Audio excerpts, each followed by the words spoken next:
गलवान घाटी में हमारे 20 जवानों की शहादत हुई। चीन हमारे सीमाओं में घुसपैठ कर रहा है, मोदी जी की बोलने की हिम्मत नहीं है। चीन तो हमारी जमीनों पे कब्जा कर रहा है, मोदी जी की बोलने की हिम्मत नहीं है। चीन के खिलाफ कार्रवाई करने की बोलने की हिम्मत नरेंद्र मोदी जी के अंदर नहीं है। अडानी का नुकसान ना होने पाए इसलिए चीन के खिलाफ नहीं बोलेंगे, ये पत्रकारों के खिलाफ कार्रवाई करके नौटंकी करेंगे। बहुत बड़ा प्रहार है लोकतंत्र के चौथे स्तंभ पे।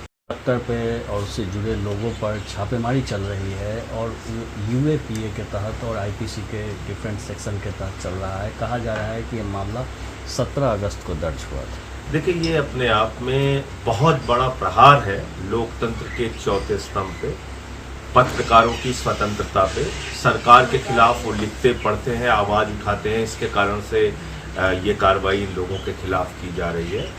जहां तक चाइना को लेकर इस मामले को जोड़ा जा रहा है, तो चीन तो हमारी जमीनों पे कब्जा कर रहा है, मोदी जी की बोलने की हिम्मत नहीं है। चीन हमारे सीमाओं में घुसपैठ कर रहा है, मोदी जी की बोलने की हिम्मत नहीं है। गलवान घाटी में हमारे 20 जवानों की शहादत हुई, उसके बाद लगातार आप चीन से लाखों करोड़ का व्यापार बढ़ा रहे हैं।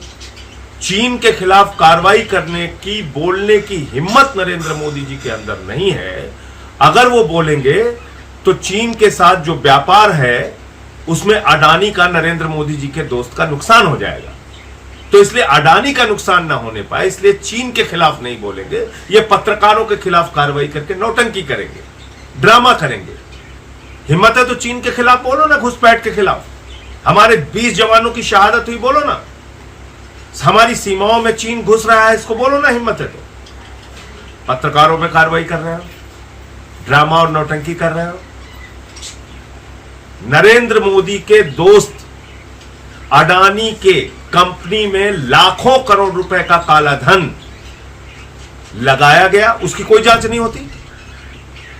चीन के व्यापारियों ने लगाया, उसके प्रमाण सामने आए, उस पर कार्रवाई नहीं होती। तो इसलिए मैं समझता हूं कि ये जो कार्रवाई है ये बहुत ही दुर्भाग्यपूर्ण है और लोकतंत्र के चौथे स्तंभ पे करारा प्रहार है। दूसरी तरफ कास्ट सेंसस जो बिहार में चल रहा था वो जारी हो गया रिपोर्ट, और इसके बाद ऑल पार्टी मीटिंग भी नीतीश कुमार ने बुलाई है कि किस तरह से होगा। अब इसकी मांग देश में भी शुरू हो गई है, दूसरे राज्यों में, कि कास्ट सेंसस होना चाहिए। देखिए, ये आज की मांग नहीं है, ये वर्षों से चली आ रही मांग है। समाज के वंचित शोषित वर्ग के लोग लंबे समय से ये डिमांड कर रहे हैं कि भाई हमारी संख्या कितनी है इसका आकलन तो करा लो, हमारी आर्थिक स्थिति क्या है इसका तो आकलन करा लो। अच्छा, आप बताइए, अब आरक्षण की व्यवस्था से कौन वंचित रह गया? इस देश में अनुसूचित जाति के लिए आरक्षण, अनुसूचित जनजाति के लिए आरक्षण, पिछड़े वर्ग के लिए आरक्षण, सवर्णों में जो आर्थिक रूप से पिछड़े हैं उनके लिए भी आरक्षण, अल्पसंख्यकों के लिए तमाम और दूसरी सरकारी योजनाओं में सुविधाएं। तो जब आप मालूम ही नहीं करेंगे कि किस जाति की कितनी संख्या है, किस वर्ग समूह की कितनी संख्या है, तो उनके साथ आप न्याय कैसे कर पाएंगे? तो सामाजिक न्याय के सिद्धांत को जमीन पर सही रूप में लागू करने के लिए, आरक्षण की व्यवस्था को सही रूप में लागू करने के लिए, सरकारी योजनाओं में मिल रहे लाभ को सही रूप में लागू करने के लिए ये अति आवश्यक है कि जातीय जनगणना पूरे देश में कराई जाए।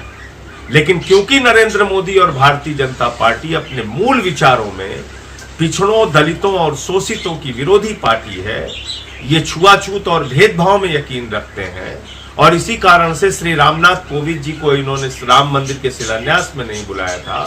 इसी कारण से संसद के उद्घाटन में इन्होंने श्रीमती द्रौपदी मुर्मू, जो हमारे देश की महामहिम राष्ट्रपति हैं, उनको नहीं बुलाया था।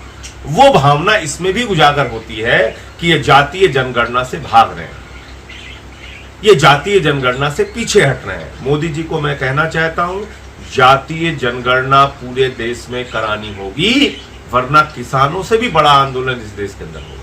पूरे देश में कराओ जातीय जनगणना। लेकिन प्रधानमंत्री तो कल कहे जातीय जनगणना का रिपोर्ट आने के बाद कि आप लोग, माने विपक्ष जो है सो गरीबों के जज्बात से खेल रहा है। कैसे जज्बात से खेल रहा है?